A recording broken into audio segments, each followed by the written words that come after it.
Planning authority के ऊपर red हुई है। इसमें जो इन्वॉल्व है लैंड माफियाज हो, बिल्डर हो, इनको केवल पैसे कमाने हैं। 25-30 बिल्डिंग ही टूटने चाहिए थे, स्थिति के इस पे नहीं आ रहे थे। डंपिंग ग्राउंड तो ऑलरेडी शिफ्ट हो चुका था। हमारे कानून सब अच्छे हैं। अगर ईडी इसमें इन्वॉल्व हो चुकी है, कोई एक फाइनेंशियल एंगल है। बिल्डर लॉबी को फायदा, गरीबों के घर तबाह। ईडी की जांच ने खोले राज, सत्ता बिल्डर गठजोड़ का शक। नमस्कार, मैं भावना राठौड़ और आप देख रहे हैं खबरों का खुलासा। नाला सुपारा की 41 इमारतों पर चले बुलडोजर अब एक बड़ा राजनीतिक भूचाल ला सकते हैं।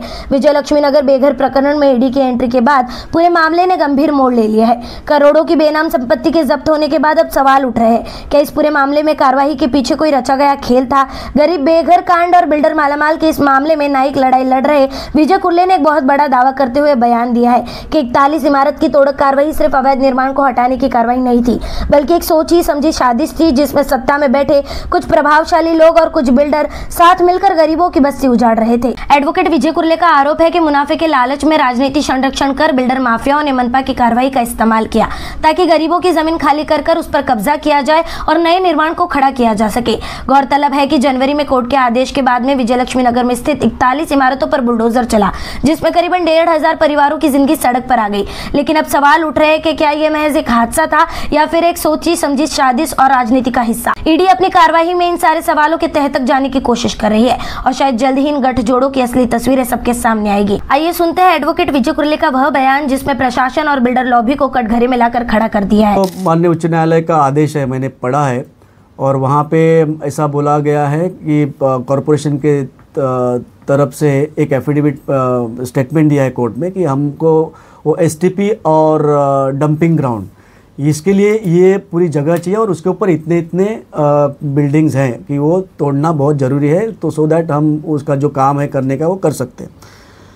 लेकिन वो ऑर्डर हुआ है और जो सबमिशन कॉरपोरेशन ने वहाँ पे किया है और जो एक्शन किया है, इसमें बहुत ही बड़ा फ़र्क है। और उसमें सीधा दिख रहा है कि ये केवल यहाँ के जो ऑफिसर्स हैं जिन्होंने वहाँ पे माननीय उच्च न्यायालय में वो स्टेटमेंट दिया है, ये स्टेटमेंट के बहाने यहाँ के लैंड माफिया को बाकी का पूरा लैंड खाली करने के लिए झूठा स्टेटमेंट वहाँ पे देके ये ऑर्डर लिया हुआ है।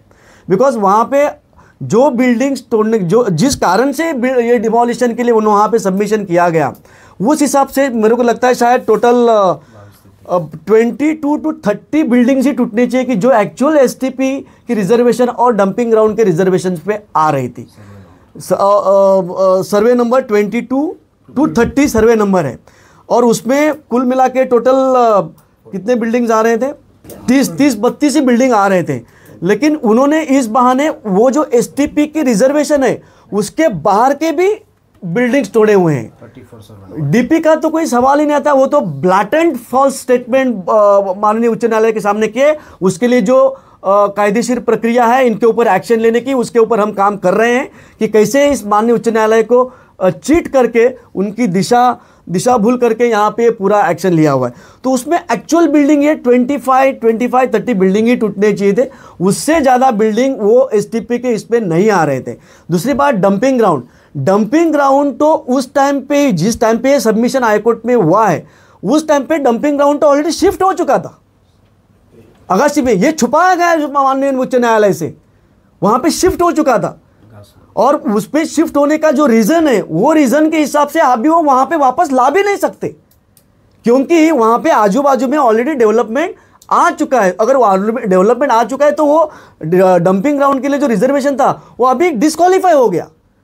अभी वो चाहे भी तो वो डीसी रेगुलेशन के हिसाब से वहां पे ला नहीं सकते। प्लानिंग अथॉरिटी के ऊपर आज जो रेड हुई है, वो रेड केवल एक रेड के हिसाब से उसके ओर देखना नहीं चाहिए। हमको अभी प्लानिंग अथॉरिटी का काम कैसे चलता है, वो हमारे डीसी रेगुलेशंस के हिसाब से चल रहा है या नहीं चल रहा है, उसके ऊपर ये सब यहाँ के सिविलियंस लोगों ने अपने अपने तरफ से विजिलेंस रखना चाहिए। उसमें जो इन्वॉल्व है, फिर वो लैंड माफियाज हो, बिल्डर हो, पॉलिटिशियंस हो या फिर एडमिनिस्ट्रेशन के ऑफिसर्स हो, इनको केवल पर स्क्वायर फीट के पीछे पैसे कमाने हैं। इसीलिए हमारे जो कानून है, हमारी जो डीसी रेगुलेशंस है, हमारे डेवलपमेंट कंट्रोल रेगुलेशंस है, वो सब बाजू में रख के जैसा चाहिए वैसा कोई भी आ गया, इतना फुट का बांधकाम का परमिशन दो, उसमें कोई देखा नहीं जा रहा है। ये सब के पीछे ये ऐसे विलन जो हमारे व्यवस्था में बैठे हुए हैं, वो सब है। हमारे कानून सब अच्छे हैं, हमारे पास पूरा डीसी रेगुलेशंस है, हमारे पूरे कानून है, हमारे संविधान हमको सब बहुत अच्छी तरह से प्रोटेक्ट करता है। बट ये सब को बाजू में रख के ऐसे अपने मर्जी से केवल पैसा कमाने के लिए कंस्ट्रक्शन के पीछे ये परमिशन दिए जाते हैं, फिर उसके बाद हमारी पूरी सिविल एमिनिटीज चरमरा जाती है। आजकल यही एक मोडस ऑपरेंडी चल रही है, वहाँ पे घर बनाओ, फिर कुछ 10-12 साल के साथ वापस वहाँ के लोकल गवर्नमेंट ऑफिसर्स को हाथ में लो, फिर उनको हाथ में लेके उनको तोड़ो, फिर वापस वहाँ पे दूसरे घर बनाओ, फिर उससे पैसा कमाओ। तो ये सब चीज़ें जो हो रही है, इस सब से हम सबको सावधान होना जरूरी है। तो आज के तारीख में ऐसे जो भी एक्शंस हो रहे हैं, दुर्भाग्य से ये एक्शंस केवल किसी का जो अभी पावर में उसका कोई इंटरेस्ट अगर प्रोटेक्ट नहीं हुआ है तो वो एक्टिव होता है, उनके ऊपर एक्शन लेता है। फिर वो एक्शन आगे वो अगर उनके हिसाब से अगर वो काम करने लगे तो एक्शन वो ठंडे बस्ते में चला जाता है। तो आज दुर्भाग्य से हम ऐसी इस व्यवस्था में आज खड़े हैं कि हर एक जन कोई अपने लिए यहाँ पे नहीं है। हम बोल रहे हैं कि हमारे रिप्रेजेंटेटिव हैं, ये लोक प्रतिनिधि है, लेकिन ये लोक प्रतिनिधि नहीं है, ये केवल हमारे मत से वहाँ पे चुन के गए हैं, अपने अपने वेस्टेड इंटरेस्ट वहाँ पे प्रोटेक्ट करने के लिए गए हुए लोग हैं।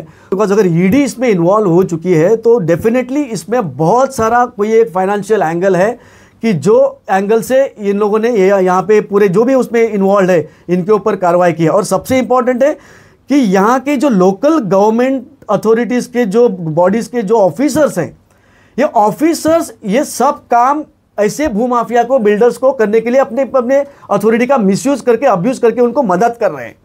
तो उस चक्कर में उनके पास जो अभी जैसे कि रेड्डी के पास इतने सारे करोर्स और हंड्रेड्स ऑफ करोड़ रुपीस के कुछ एसेट्स मिले हुए हैं, ये कहाँ से आए? ये तो छोटा है, मैं बोलता हूँ ये कुछ नहीं है।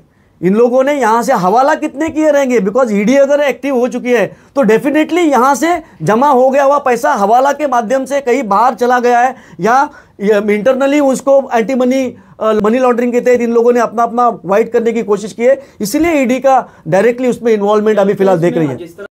खबरों का खुलासा से भावना राठौड़ की एक रिपोर्ट। ऐसी और खबरें देखने के लिए बने रहे हमारे साथ और सब्सक्राइब करें खबरों का खुलासा, सच की परख हमसे। सच परखेंगे तो बदलाव पाएंगे, साथ आएंगे तो हर खबर का खुलासा होगा। वीडियो पसंद आने पर लाइक, शेयर, कमेंट, सब्सक्राइब जरूर करें।